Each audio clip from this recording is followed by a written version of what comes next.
I arrived at writing on photographs from a frustration with the medium. I was frustrated by the silence of the still photograph. Photography is much like writing to me. It's a voice.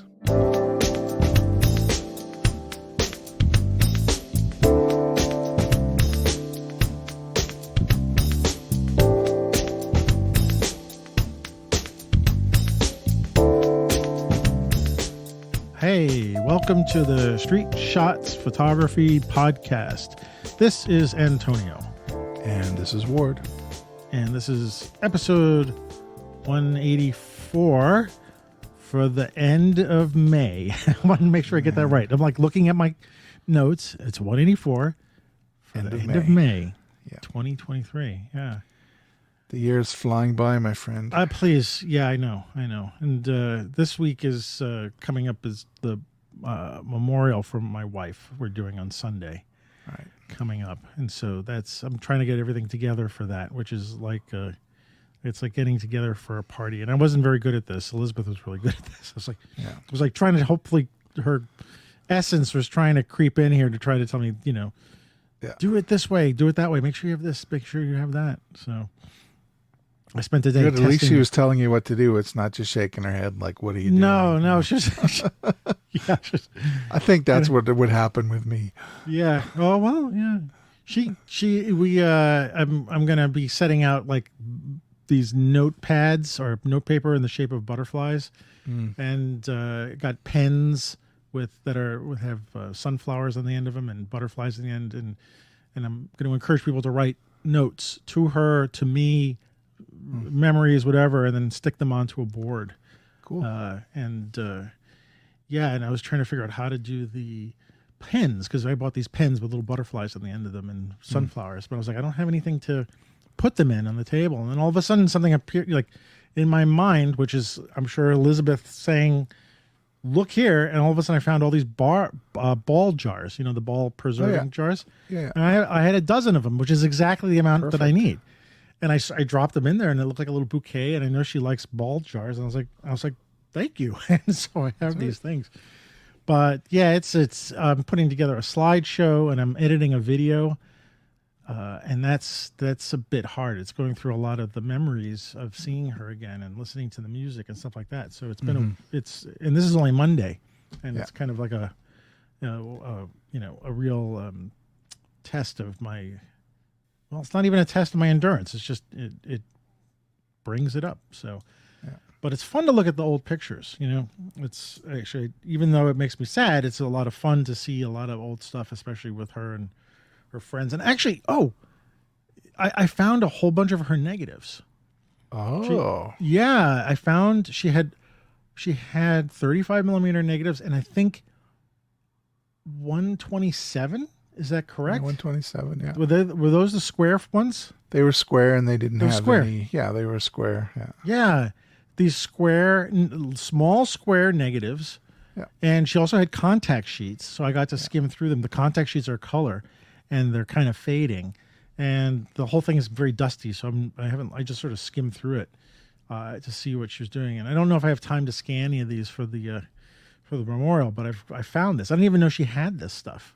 This was just, I was looking on the shelf there, and I found these negatives and stuff. And she was actually a pretty good photographer. Some of the stuff, she did some nudes of a friend and other portraits and just like very abstract kind of stuff. Maybe what I'll do is scan them. Maybe we can fit that into a show somehow.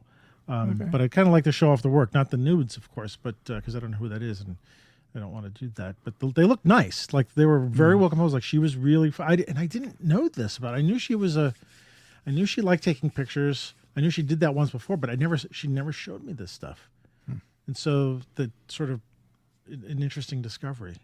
Very cool. Yeah. So I just remembered that. Anyway, how are you? Sorry, I'm doing good. Weather's very warm. We're getting up into the 80s now for us. 80s? Is warm, yeah. Whoa.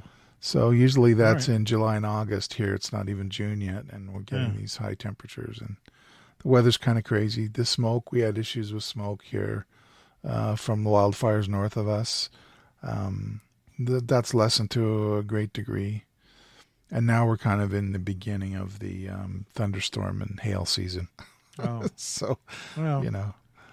do those give you any chances to photograph, like do landscapey kind of stuff? Yeah, I could. And we'll talk about it a bit later. We towed our trailer out to the Stampede grounds out at Handhills, and when we came back, and there it's east. It's about a 2-hour drive east of here. When we were coming back, we were driving towards a line of storms that were in the western horizon. And I was driving, so I didn't take any pictures, but Marcy took some. I love photographing storms. I don't know why. There's something awesome about storm clouds and just that whole thing. And do you ever do that? Do you ever take shots of that stuff? I have. It's been a long time. I think, yeah. And I'd certainly like to be a storm chaser, but I don't have the energy. Oh, where is this? Oh, it's 60 miles north of here. Oh, well. I'll just wait until it comes. Just wait till it comes down here. Yeah, exactly. By then it's all dissipated, and you get a little bit of rain, and that's about it. I would say that's on my bucket list, but I'm not sure. Like, there's something cool about it, and there's something that scares the crap out of me about big clouds doing things and wind. It must be a little bit of the agoraphobia that I have. I don't know. The big spaces. You have to come over. We'll fix you. I'll fix you. Oh, yeah. Just strap me to just the top put you of the right car. in it. Yeah, exactly. In the middle of it. Put you in the middle of a wheat field where you can't hear anything but the wind. I love photographing clouds. I mean, when I get them out my window sometimes, and I photograph them, and they look like they could be any place, like someplace out west, the billowy, puffy things, and every now and then a plane going across it. So this little plane and giant clouds. I really like that. I tell you what, I'll get Marcy to send me some pictures, and I'll do a little post on them, and maybe we can get them in the show notes or something, because they're pretty spectacular. And you can see, because of our altitude, the storm clouds are quite low to the ground than if you were at sea level or something. So you can see the bands of rain come down in kind of an S shape as the wind is blowing it on its way down. That's something you don't normally see unless you're in an airplane or something.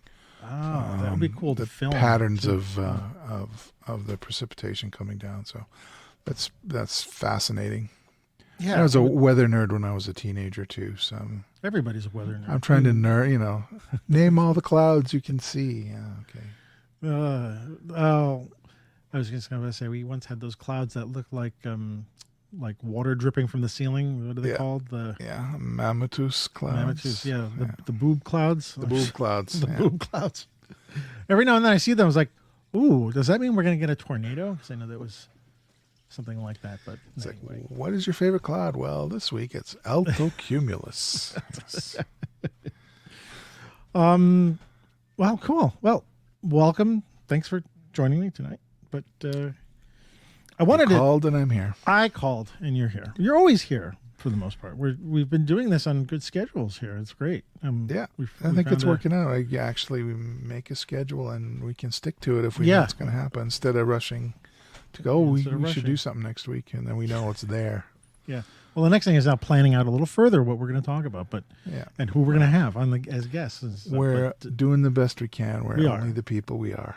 We are. Oh, and now that I remembered it, I wanted to apologize to everybody for the audio in the last episode. I have no idea what went wrong. I know I had a couple of messages from people saying, "You guys have a great show. Your audio sucked." I was like, nobody said that like that. When I listened to it, because I don't really listen to the show when I'm editing, I've stopped going through the whole thing because it's just in terms of time. I know I'd like to cut out the ums and the wet mouth noises sometimes. All right. TMI. I one day I was going to make a super cut of those. I'm going to save them. Great. That'll track. They'll be mostly mine. What are you kidding me? I'm the one with the sounds. Anyway, we got some messages, and then I listened to it, and it sounded like we were drifting away. And I had no idea where that was happening. I don't think it happened in the audio processing that I did.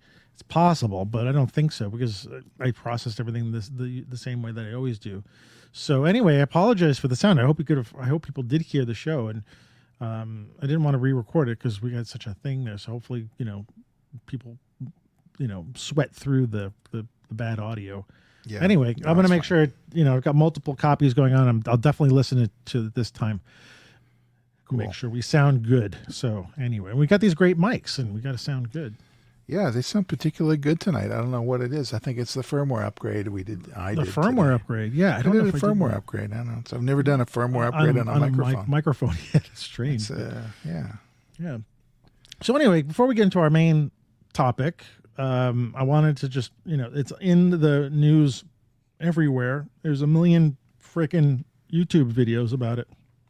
Everybody's talking about the new beta version of Photoshop with its AI, the generative AI in it. And I just wanted to mention it and put a pin in it in a way, because I think this is going to have to come in to our discussion at some point in the future. Yeah. I know we're going to have to talk AI again in a different way, but I've actually played with it. I have anybody can download the beta if you're part of the Adobe. So this is in Photoshop, right? You're saying it's in Photoshop. Yeah. You can.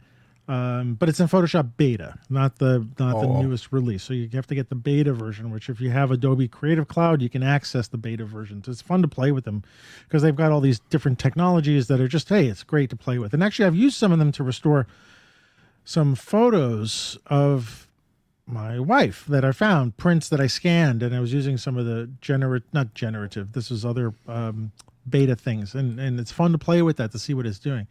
right. The generative AI is essentially you just draw, a selection around something, and you've got a little prompt box which you can either type in a prompt and say add a car to the street, but you can also remove things, which is really interesting. Like you can just so super heal kind of thing. It's like a super context aware healing.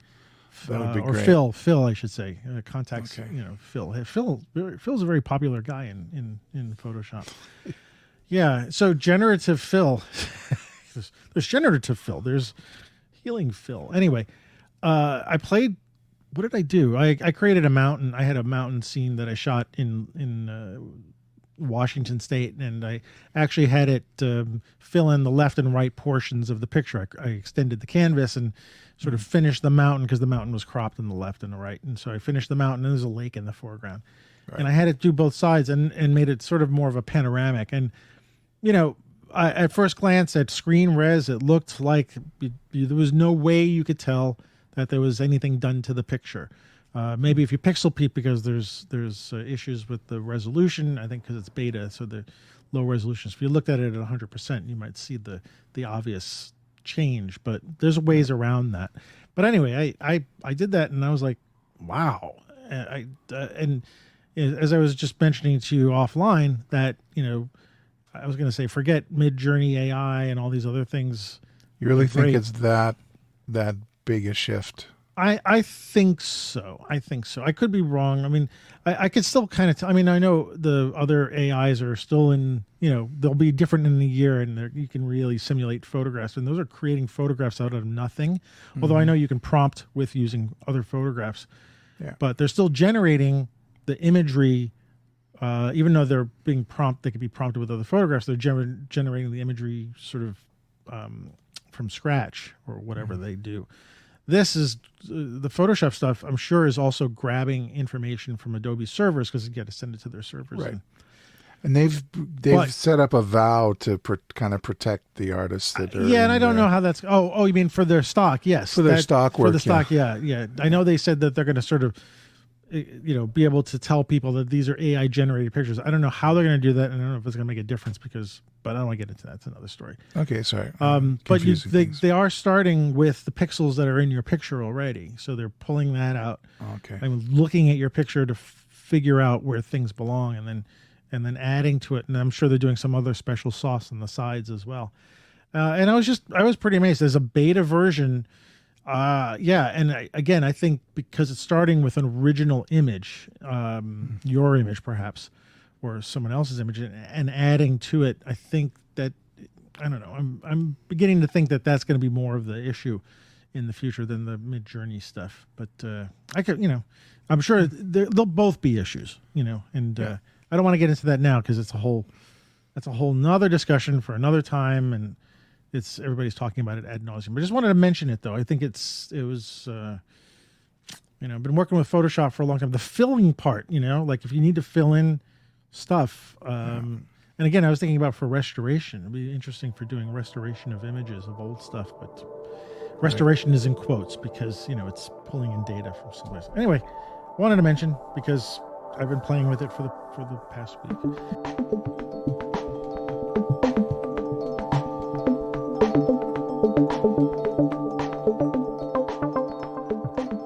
Other thing I've been playing with, or actually doing, which leads to the topic tonight, which I thought was kind of fun. First of all, I want to say I've been reading this book, Lartigue, the Boy and the Belle Époque. Belle Époque, yeah. Belle Époque. Belle Époque. It's separate words, but in French it means the beautiful age or beautiful time. Beautiful era. Beautiful era. And it's really interesting. I mean, we're not talking about Lartigue tonight. I do want to talk about him again because and anyway, this is his journey as a photographer when he first started out, from child to roughly like 18 or 19. It covers a period of time in France before World War I. So that time period where everybody was dressed beautifully and they're having a good time in France, and he's running around photographing whatever he's photographing, all these great things. It's really nice because the book is narrow to that period of time. So it gets a little bit of insight to that time in France, which I thought was interesting prior to World War I. The book is, like I said, is covering him from being a teenager. But one of the things that I got really interested in as I was reading it, not only, the photographs, they're so much fun. He had such a good time with his camera. Was that he was journaling his photos. Or he had a photo journal and I want to call it a photo album. I want to call it a photo album. Maybe. In some cases, a photo album. But basically what he would do is, because he was photographing with his glass plate camera, he had to wait to get to develop the pictures. But what he would do is, after he took the image, or sometime soon after, he would open up a notebook and he would literally draw what he saw. And he would write all these notes about the photograph and the time period and whatever was on his mind. And he actually did, because he had training in painting, I think he was always a visual artist, he was able to draw out the photograph which he believed he captured. There was really one page that you sent me over our Dropbox of, he drew little sketches of the race cars that were in this racing along this road, and just the wonderful detail in the pencil sketch that he did. Oh yeah. And he got the perspective right, real talent, and whatnot. And then in other parts of his book, he also would make prints and tack them in there, and in a sense like a photo album. He would write captions or point to things on them. Actually, there was one drawing he did. I didn't show this to you. I can't find it at the moment. I won't do it. But where he loved to photograph airplanes at that time because of the golden age of flight, and he on his page, he drew these little like individual snapshots of an airplane. So like step as the airplane was doing a maneuver in the sky. Oh, and then very cool. And then he bolded one and he put an arrow to it and said photo. So he knew what the plane was doing, and he knew what angle. He created this sequence, and when he created the sequence, and he bolded the one that he took a picture of. I thought that was fantastic. Wow, it was great. That's like storyboarding in Hollywood. Storyboard, exactly. And then so the timing of this, and then someone reached out to us, and this will be on a future show, but it was HarperCollins reached out to us and asked me if we wanted a book. I like when they reach out, and because we can review books. And it was this book called Things You Wanted to Say But Never Did by Geloy Concepcion, right? And it's a photographic journal. It says a photographic journal to process your feelings. You're not alone. Now, I looked through the PDF of this before I got it, and I was like, then I said, yes, send it, because I'd love to review this and maybe even eventually get this photographer on our show, which hopefully we can do. I think we can. But it came in as a journal with photographs that have been, some pictures are silhouetted where the people are sort of removed from it, I guess, to sort of incorporate yourself into it. But there are these prompts on these pages, and there's lines to encourage you to write in the book. And, there'll be a picture on the opposite side, and it's on the writing. Here's one I pulled out. It says, the things that I can't remember terrify me the most. and then there's space for you to write on the other side. And I guess these are sort of visual prompts. The idea, I guess, for this is to process feelings using Mr. Concepcion's photography. There's also some, there are these pull-out, I'm not going to be able to show this because we're on a podcast, but on the back there's 3 pull-out postcards to encourage you to pull them out and send them to somebody. But anyway, so there's 2 things sort of randomly came in about photographic journals. And I thought I would like to talk about that, the idea of a photographic journal and what that is or what it could be, and what it would be like to make one. And I don't know, anything that just comes up about it. Yeah. I'm trying to wrap my head around it because I've kind of, the way I work, it's all discovery. Like I go to a place, I go to the street, I go to the Midway at the Calgary Stampede. I'm going to the rodeo this coming weekend, the small town rodeo. And it's just whatever I discover, I photograph, and then I piece things together after I've shot. So that's fine if I'm just keeping a diary of what I've shot. But this sounds like an opportunity to organize thoughts around the work that you're doing and use those thoughts written down in combination with your photographs to help send you in different directions, or at least maybe provide a better way for you to reflect on your own work, right? Yeah. And so there's real value in that. When you brought it up, and I guess late last week, it really got me thinking, what is it that I could do? And I wanted to talk about, because I am shooting the Small Town Road. It's the same rodeo Mark Ryerson and I did the book on, Hand Hills Lake Stampede. And since we produced that book, I've had this kind of, not cynical, but not exactly completely positive kind of photographic feeling about the Stampede, because we thought we, did a good job of creating what we did. And I've sort of got the been there, done that's about it. So I'd like to be able to rejuvenate my experience of being there and shooting. And when you were talking about this photojournal, I'm thinking that is a way that I can reflect and look forward, get some ideas before I go, instead of just walking around like your average street photographer and capturing what I can. I know the place really well. I know the subject matter really well. Let me concentrate on stuff that I hadn't concentrated on before, because I was so hemmed in, or Mark and I were hemmed in by what we wanted to do for the book. I don't have that constraint now. So what else could I do that might make things interesting? I'm curious how you're going to apply this, but before we go into that for a second, I want to just bring in the idea that I've done a photojournal before. I've started a million journals. I got them everywhere. They're the places littered with journals, but I never did a photojournal like in physical form. I've done it with apps. What's the one that I use a lot? Day One is an app that actually draws information from your phone. Like, if you post something on Instagram or something like that, it pulls in that stuff and then consolidates it, and then prompts you to, if you have the notifications on, prompts you to write about it. And I've done it a few times. I never really stuck to it because I don't know. I don't have a because. It didn't have something. But the idea of doing something that is not digital is kind of what I wanted to go over, because it would be very easy to do something in digital format, but the idea of, like, even what you're talking about, to reflect on your own images, being able to sort of cut and paste and put things into a book and then look back at them. And I'm wondering about so then to sort of go into a question about what you want to do is, do you want to pre-visualize in a book form what you want to do? Do you, like, I had this vision as you were talking, like you pulling out pictures from your book that you already shot and pasting them into a book, and then writing notes down about things, or sparking ideas. Well, that's one way to do it. I hadn't even really thought about that. So I'm kind of grappling with, because this only happens once a year for 3 days,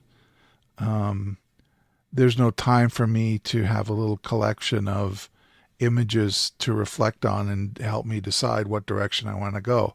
I want to use this as a pre-visualization tool. Now, if that's part of the ethos of a photo journal, good. I'm not any kind of sketcher. Like, there's no way I'm going to be able to neither stick make the horse so it looks like this and his legs stick out in impossible directions. I know. If it's only a note for you, then it doesn't matter. It's not like you're writing it for the world. But yeah, I get what you're saying. Yeah. So, I want it to be more, I have it's feelings, right? What do I want? What's the feel of what I want to do? Our book was part documentary, part sport, part portraits. And it was kind of an accessible way. It's a little more abstract than looking at, holiday snaps, but it's the images together are supposed to give you a feeling as someone who's a little bit more of a casual viewer, a feeling of what it's like to be at that rodeo. And I think we succeeded in that. I don't need to do that here. So I'm thinking I want to go more arty, a little more abstract, a little bit more feeling about, make it about power, make it about beauty, make it about athleticism, make it about humanity in a kind of a deeper way. So how do you see a journal doing that for you before? I can also see it helping afterwards, like after you get your images back, to sort of, like you said, reflect on them and write down notes or feelings or something about a picture. But what's it going to do before? And I'm imagining if you're going to do this, you're going to have a before and after as well. Because if you're going to do a journal, then why not? Well, because I know the venue really, really well. I know where things going to be where things are, and what time it is, and where the sun's going to be, and all of that. Because of our research before we shot it for the book, I have some ideas in mind for close-ups of different parts of, the bull as he's bucking and that sort of thing, and more of an abstract, energetic, visceral feeling about a bull ride, for instance, or a saddle bronc ride that's got a little bit more grit and a little more abstract aspect to it, as opposed to, here's a bull rider doing his thing and we're all gawking, watching him, hoping he doesn't wreck. It's a little bit more, I'm trying to pull a little bit more out of it so that the image is a little bit more arty, a little bit more. So again, how is it? What are you going to do with a journal? How is that going to help you? Well, it's going to track. In a lot of ways, it's just going to be a list of compositions and locations and timings for when I'm going to do these things, so I don't forget. Gotcha. I'm looking at it that way because I can't. What else could I do? Right. Right. You're not going to. I'm armed with a lot of information beforehand. Yep.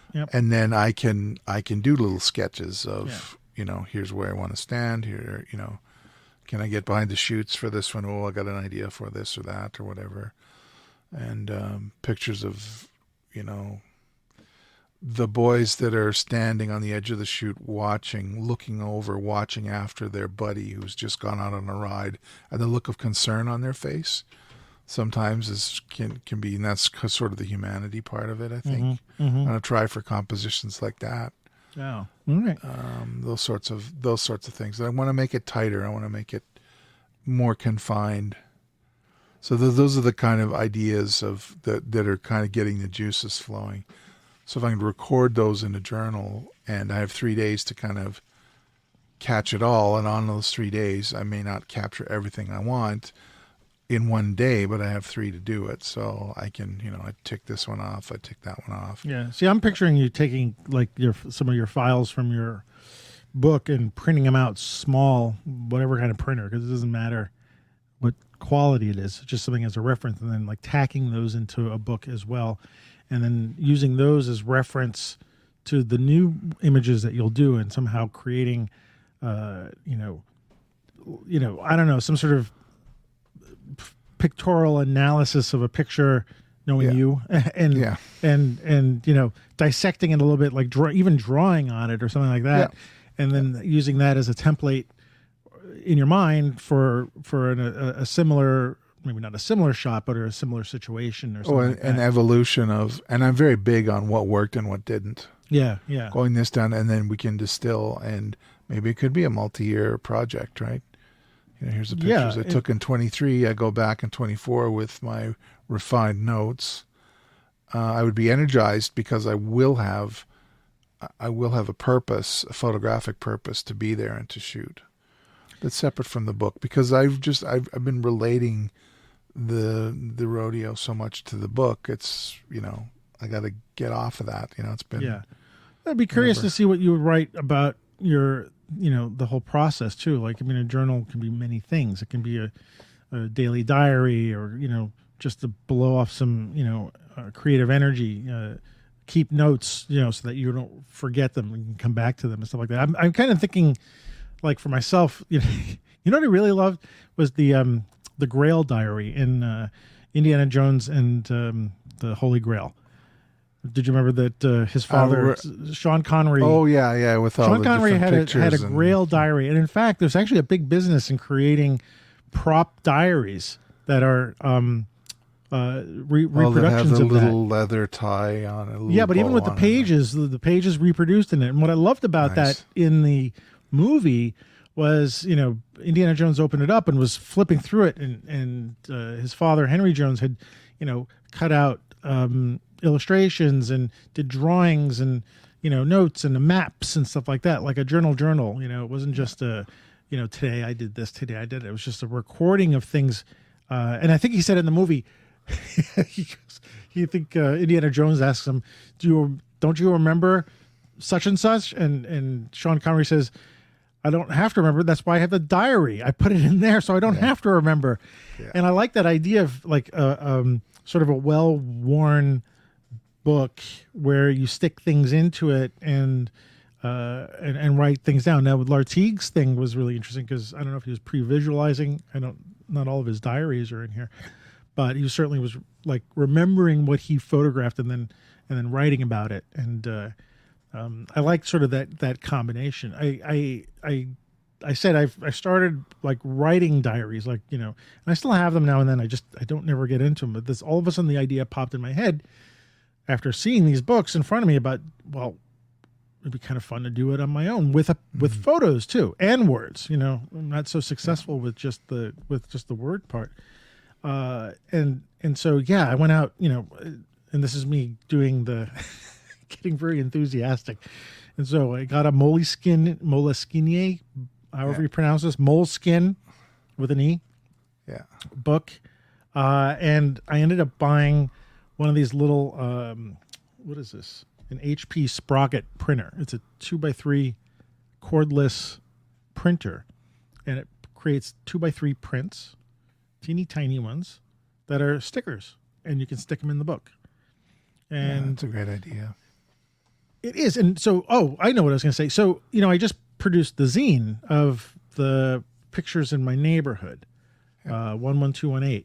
And that was, I think that was sort of the seed of the idea, because that zine is sort of my visual diary of the neighborhood, right? And sharing it with people, it helps them remember the neighborhood, or say, to help them look at the neighborhood in a different way. And I realized that that's what I'm doing photographically. And I would think, there are things I like to talk about about the pictures, but I didn't want to include it in the zine, in the sense of I didn't want to spend time writing. And actually, I don't think anybody cares. And, like, it wasn't really a book about my writing, but it's like, well, where can I get that opportunity to do that? And, lo and behold, journals popped in.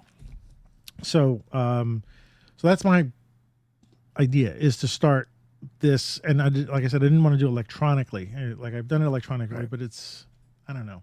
There's something about actually writing. The physical act of writing is so much more satisfying than tapping on glass, which, as I get older, I get worse at. Yeah, well, my handwriting is pretty bad because I've been tapping on glass Yeah. for a well, very mine long is time. too, but at least I can read my own writing, I think. Yes, and that's who you're writing it for, right? Yeah.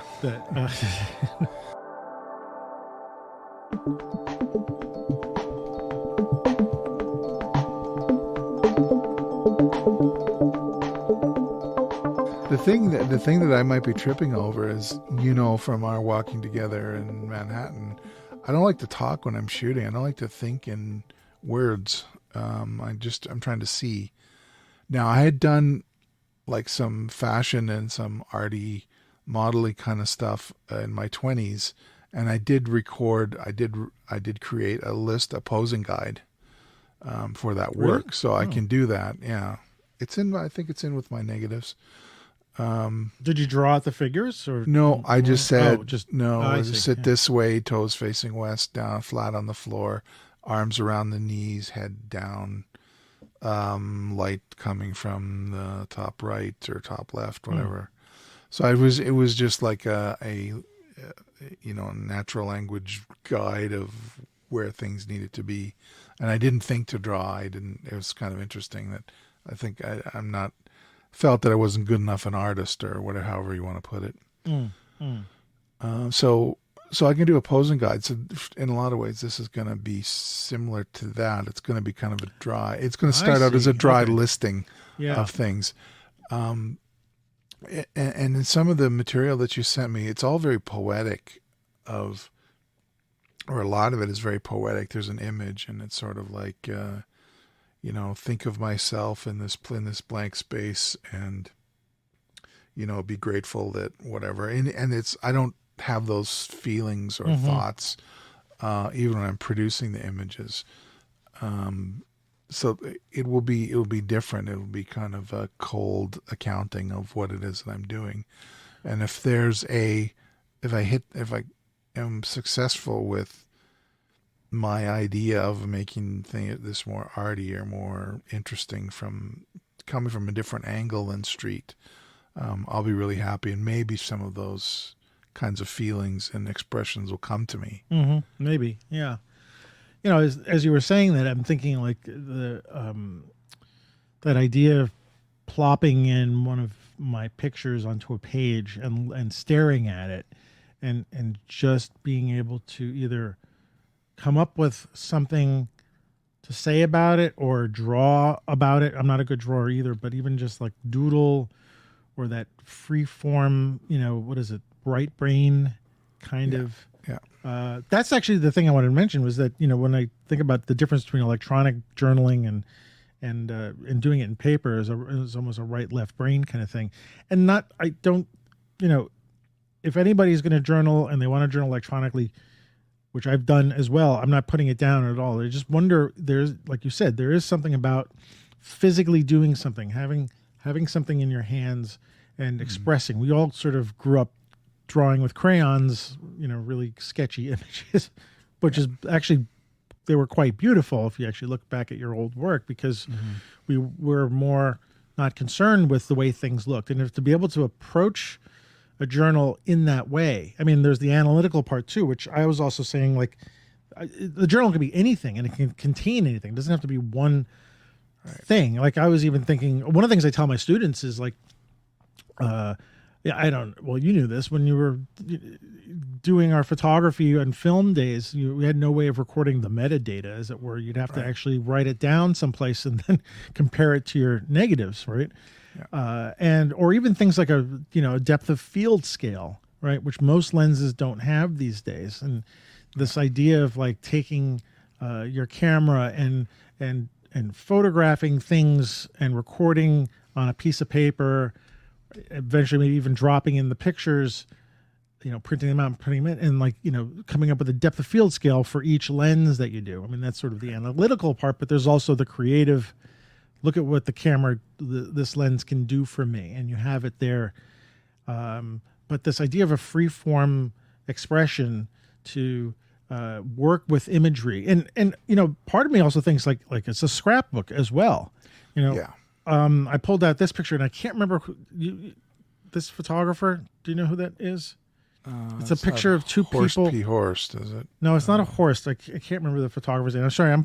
There's a photograph from the 30s that is one of my favorite. It's a couple. They look like they're on a diving board looking at the sea, and and they're not looking at the camera. They're looking outwards, and it looks like a horizon in the sky, and it's just one of my favorite images. And I've been wanting to sort of, well, why is it one of my favorite images? What is it about this? And I can speak it, and I can remember it. I can think about it, but I've never written it down. Right. And to throw this in a book and just write down free-flowing ideas of this stuff just really intrigues me. It would like to do this kind of, I won't even call it a project, because I don't think, like, if this is something that we start, why would it end? It's not like I'm not, right. Coming to some sort you're of not fulfilling. It's an ongoing thing. Yeah. So I got very excited to want to start this and see where it goes. And I might feel that I have a better chance to do some sort of journaling when I get to include photographs on paper rather than not, which is one of the things I'm looking forward to. Like, and just being able to, I don't know, spend time with an image or what comes up. And again, like I said, electronically, paper words, doesn't matter, but I'm just, I'm really intrigued by the idea of doing it in a physical form. Yeah. Well, that sounds great. Yeah. So yeah, I'm a little bit envious there. I think I might see if I can't ask the finance committee if there's any room in the coffers for a print. And what does it make? It's a HP Sprocket. Sprocket's now on time. Sprocket's wenn wir dance. Yeah. Touch my monkey. Yeah. Liebe mein Schminky. Okay, sorry. I remembered all of that. Oh my God, sorry. There was one episode that makes me laugh. Anyway. Your order has grown tiresome. Next time with Sprockets when we dance. What must the Germans think of these people? Oh, I don't know. Who knows? But anyway, sorry, I interrupted. No, that's fine. It's you get inspiration from everywhere. Yeah. Go ahead. Go ahead. No, I was just trying to reflect on processing what you're saying with turning it from a cold accounting of what I want to do and shooting it. And then I think I'm pretty good at looking back and saying, okay, and I said it before, here's what works and here's what doesn't, and a real direction on where I can go next. And I think I can do that. And I might even be able to do that on the day, like just with chimping.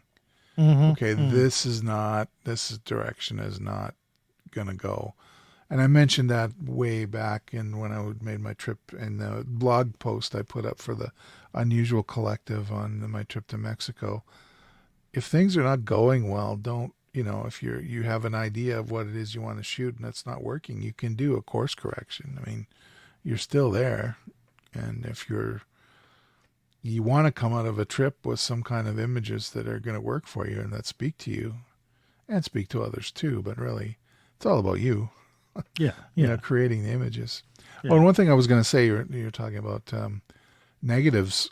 Well, I have and I think I showed you my old negative file from I was in my early 20s or mid 20s, and I had written down basically it's the number of the film, what it was, what development I used, the timing, temperature, all that kind of stuff, and then just this narrow column of what's on this particular roll of film. And I can tell from those half a dozen words of what's on there, I know exactly what's on those negatives. Really? Yeah. So what you wrote a lot of them are from 88. Yeah, absolutely.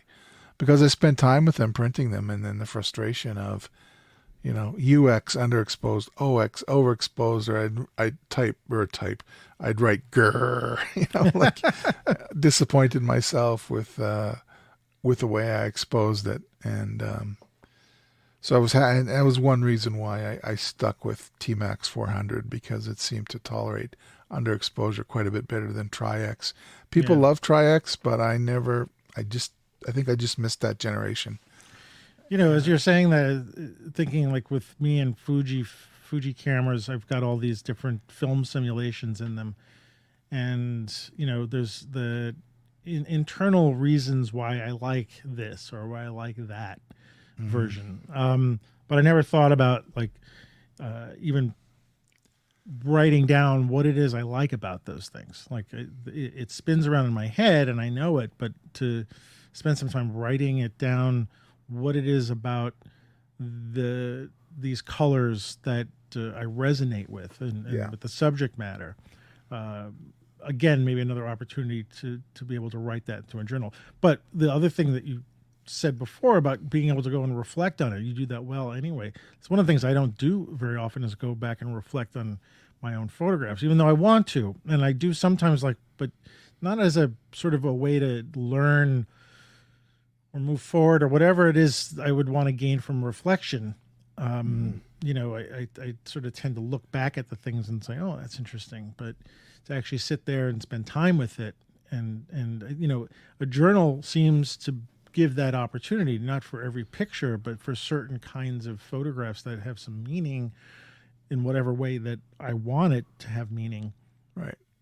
Go back, look at them, even a month later, print out a picture, paste it in there, write a little bit of something on it, leave it, go to the next page, keep going, and then maybe come back a month later and then having had that time to that picture existing in the world, come back to it and how do I feel today about it? What is it about the colors that I like? What is it about what is it that I want to do again? There's something in that. Again, you're going back to the old days when we had to write stuff down in order to record, the poses or that you knew what was on the roll of film. And now we don't really do that. Maybe some people do. I don't want to paint a broad it's just picture, by date, folders by date. That's all I have now. Well, they become files. We talk about photography as files these days, which really drives me crazy.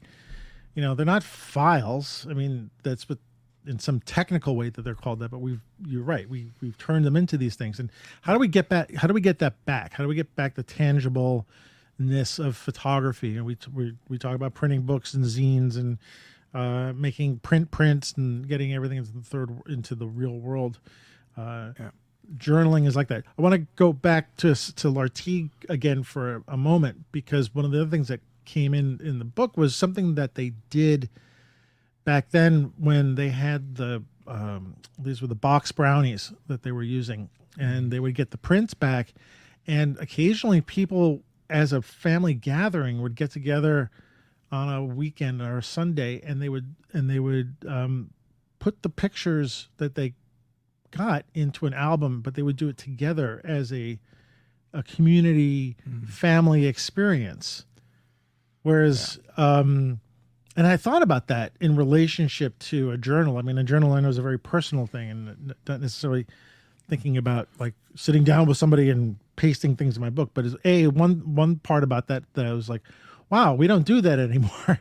No. Because we don't print, we don't have there's no occasion for that really. But my shelf is full of photo albums because we grew up and my wife grew up in the time when there were photo albums and people put glued those things in, and those terrible pages that you can't peel off. But that idea corners. Of the corners, yeah, great. But remember those, I don't know if you had those photo albums with those glue lines in them, those little strips, and you stuck them in there. Now you try to get them off of there, and it peels the picture off. It drives me crazy. But anyway, that experience of a photo album, and again, a photo journal is not a photo album. I mean, it's, although it could be. It's for tracking creativity, not for presenting the work. Right. Yeah. But again, it struck me as another thing that we don't do with our pictures. We've become very isolated, I think, for the most part. Although there are exceptions to that, like you and me are putting the zine together, and we spent last Monday on Zoom collaborating using, what was it, Miro, this app that where you can put down imagery or draw things out. Is a collaborative platform on the web, but it worked well for us to drop pictures down there and have this sort of collaborative talk about it. And in a sense, almost like that was putting an album together. I mean, we were actually, it's kind of the same thing. That kind of experience in conjunction with journaling, like this collaborative, old-timey kind of thing, it might be something worth spending more time doing. And there was something else about albums I wanted to talk about. You know, I was looking on YouTube for like, did anybody else do photo albums? And Ted Forbes had displayed a few. I'll put the link to the show in the show notes. But when I did a lot of looking, there was not very many. It was all about how to make a journal. You know, what kind of book you get, and then pasting things in, and you know, that all kind of sort of blended in together, and it wasn't quite what I was trying to get at. I think it was more wanting to go towards the Lartigue style kind of thing, or this just idea. And then you sent me a link of these sketchbooks that these student artists did. That was just they're works of art in their own right, actually. Yes. Well, I want to say that because that would be another way to, you know, if one is brave enough to then photograph your own album with your notes in it and share that itself as a photograph. Yeah. You know, that would be part of it. Like, here's your picture, and here are the things that I'm thinking about this picture. That would be an interesting thing to do. Those art students, those were. Oh, that's a great idea. Actually, about individual pictures that would come out of this project or come out of the rodeo. I can take my original note. The original note was setting it up, and then have a spread on. Here's this image, and here's why good. Here's why bad. Whatever. And then any kind of poetic spin that I could take from it, or any kind of creative expression that comes out of that, and in what direction I might want to go to expand on that particular image. It's a great idea. Ah, cool. So I was thinking, like, how because I really want to leverage this. I really want to do something with this journaling idea. And I want to do something better than, like I say, this cold accounting of what I want to shoot. Yeah. Turn it into something that's and that's be actually useful. And it might be something that you're willing to share parts of it with. Oh yeah, no, I have no problem sharing it. You just have to be able to read my writing, and you might not be able to. It's all usually you can read writing. Well, you can also read writing based on you can kind of figure things out in the context too. Yeah. I noticed that. Like I look back at my writing. I was like, oh, what did I write? Oh, but I see it in the context of this. I get what I wrote. But I'm opening up my Moleskine journal. Take a look at it. I decided to buy one. Well, first of all, it's just one of these basic. It's like a 5x7 or 5x8 one. So I didn't get one too small, and I was actually going to get one that was bigger, and I decided I didn't want that because I thought something this size I could actually stick in a camera bag or something like that. I might be carrying around. I also got one with blank pages. There's no lines or no lines or dots. I actually was very close to getting one with dots because I thought the dots would help me line up the picture. Yeah. And then I realized I don't want to do that. Like the whole point of this is to get to the other brain part where I'm not being analytical. And I think once I have dots, I'm liable to center the picture or make sure the picture goes on these, is not crooked or anything like that. And I think that takes away from the whole idea of it just being something that I create and whatever.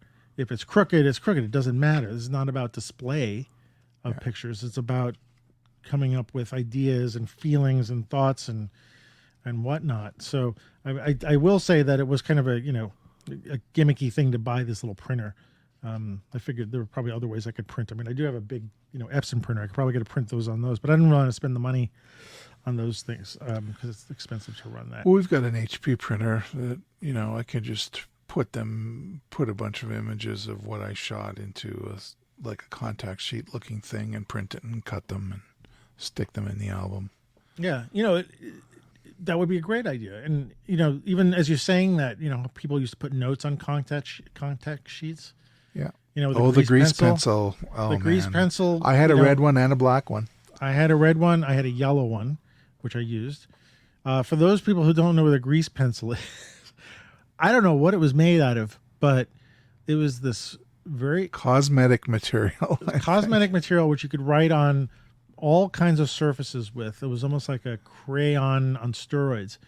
and the way you sharpened it, you could sharpen it, but it had this piece of string that you would peel back, and it would rip part of the layering of the pencil off, and then you would peel this layer off in a sort of a spiral. That's the way you describe it. And then that would free up some more of the material that you used to write with. And they still make them. They're still, I think carpenters, everybody uses these things, but you would use to draw on your contact sheets how you wanted to crop, or you would square off the print, the frame that you wanted.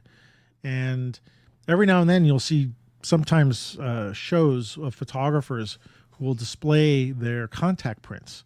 And so you'll see a whole, 36 exposure roll of black and white, and they'll have grease marked the ones that they want to print, or they'll show the crop marks on it or something like that. And to have that kind of thing show up in a journal too, because it's that behind the scenes thinking. Like, that's kind of what I want to get at. What goes on behind the scenes. Barry and X wrote a book that I plug all the time, and I'm forgetting what it is, the name of it off the top of my head, but I'll link it in the show notes, where he talked about the making of all these pictures, the thought process that he would go through in the making of a photograph, one of his own photographs. And I kind of like that as, in the sense of a journal. And some of the stuff that you're talking about doing at the rodeo could fit into that, the what is the thought process in what you want to do and what you want to create. Anyway, it sounds like a great idea, and I hope that when you do this, that there are some things that you can share. I want to do this, and I'm really curious about maybe photographing these things and sharing them with whoever wants to see them. I'll post them someplace. But I really want to experiment with this, because I think this might be a way for me to actually journal and be really get into it, and not have any agenda as I'm making it. Right. Process feelings, sure. Talk about lenses, fine. Whatever comes up. And then I'm getting some gear ideas, like because I'm limiting myself for this rodeo, and I've done it before, where I just used my street cameras, and I rented the Fuji 50 to 140. That was a mistake to try and turn that camera into a sports camera. It was terrible. But I'm not going to do that this time. I've got a Nikkor 135 millimeter, and on one of my adapters from Ornis Photo, and it's like 207 millimeters. Sponsor.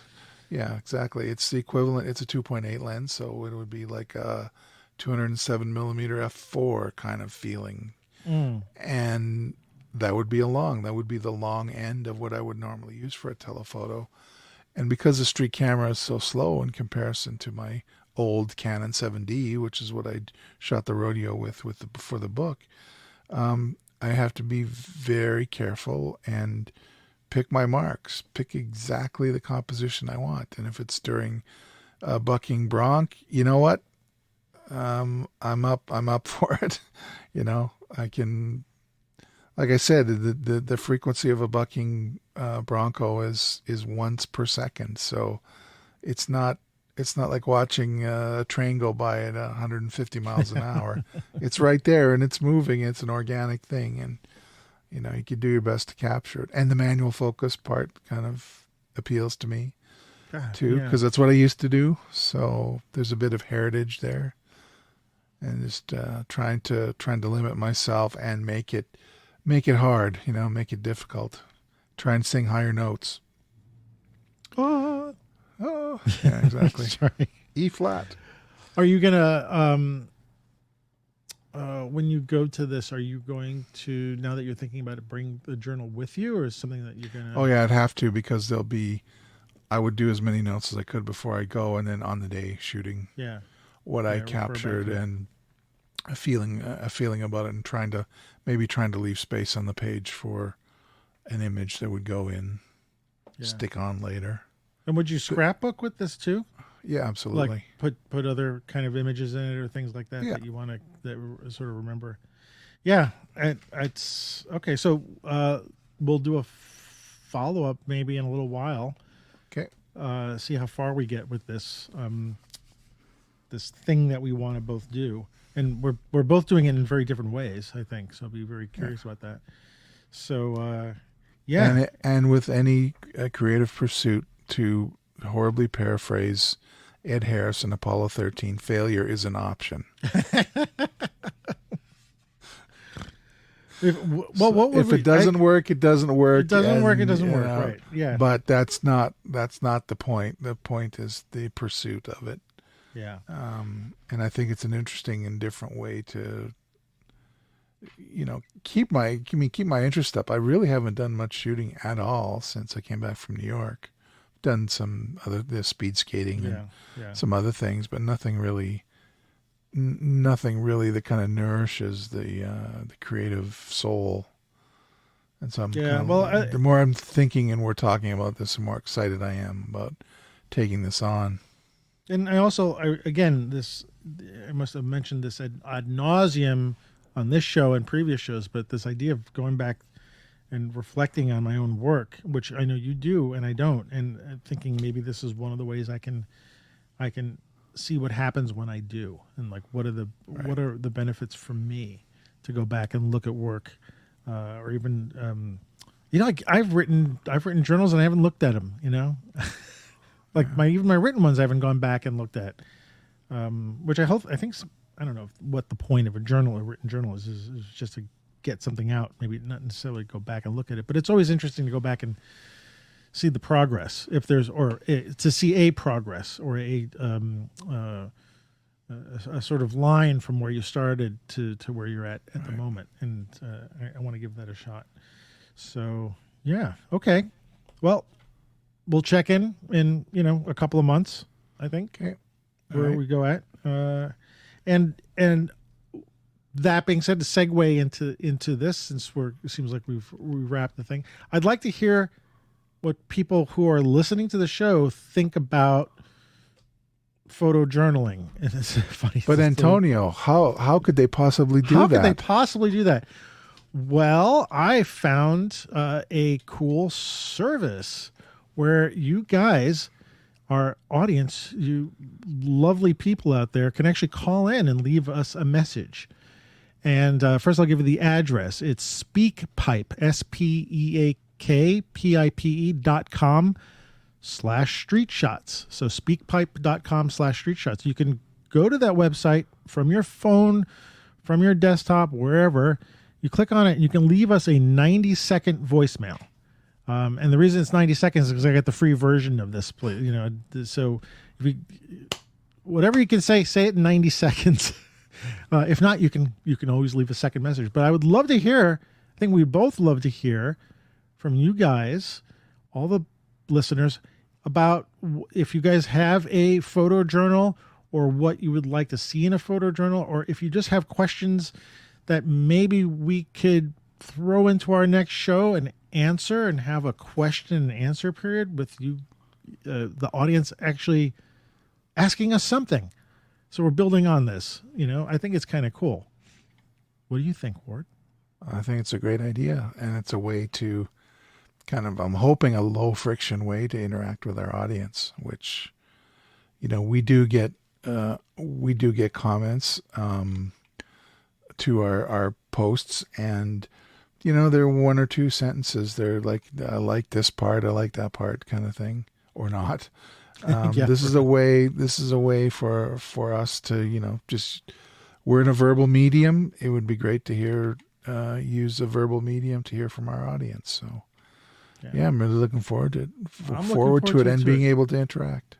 Me too. And so drop us a call at speakpipe.com/streetshots. And if you want, we'll answer a question on the air. We'll do a Q&A thing, or we'll just play back your great comments to everybody else. So anyway, thanks for giving it a shot. So Ward, where can everybody find you out in the world, Ward? You can find me, at this weekend on the June 3rd, 4th, and 5th, or is it next weekend? It's coming up soon anyway. June 3rd, 4th, and 5th, I'll be at the Hand Hills Lake Stampede, where if you're local to the Calgary area and you want a cultural event You'll find me there. Yeah, you can't miss me. I'm the nerd walking around with a camera and the Tilly hat, and you can't stop me. You can find me on Facebook at Ward Rosin Photography, and you can find me on Instagram and Vero at Ward Rosin Fine Art. You can find me on Twitter and Vero at W Rosin Photo. You can find me on Instagram at Ward Rosin Fine Art. I sell my fine prints and the rodeo book that Mark Ryerson and I did that we've been talking about tonight on rosin.ca. That's rosin.ca. And I have my small business called Ornis Photo. That's at ornis.photo, where I sell our 7 Artisans lenses and lens adapters for Fuji and Sony. Sony E mounts. Yeah, Fuji X and Sony E. And they are our unofficial sponsor. There we go. So that's me. What about you, Mr. Antonio? AM Rosario on Twitter, AM Rosario on Vero.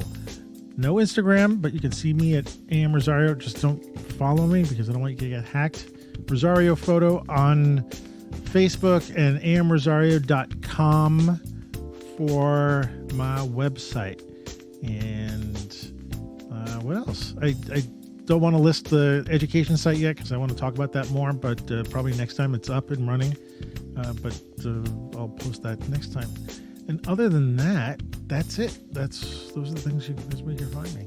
You can find me writing in my journal too, starting probably tomorrow.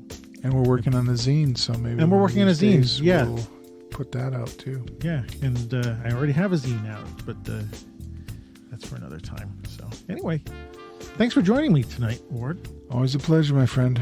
Always a pleasure. It was. And for everybody else who are listening to us, thank you for joining and listening. And promise the sound will be better. Won't fade in and out. I promise. Oh, hopefully everything will work out. All right. So see everybody in a couple of weeks and have a good night, Ward. See ya. Good night. Good See night. you later.